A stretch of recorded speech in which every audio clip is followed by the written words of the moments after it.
It is a major construction project in Los Lunas, and speeders don't seem to be getting the message. So, Los Lunas police are cracking down on those breaking the law, going through the Main Street Bridge project.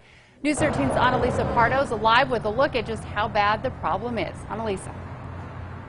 Kim, usually drivers are supposed to slow down in work zones, but we used this speed gun today and found out that on this bridge, there's a lot more people speeding up than slowing down.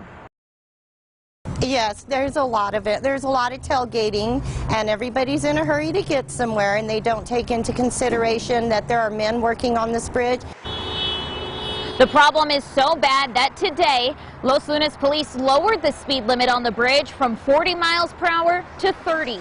The construction is to replace the old bridge on Main that goes over the river. With the speed gun today, we still saw at least a dozen speeders in about 15 minutes, hitting as fast as 44 miles per hour.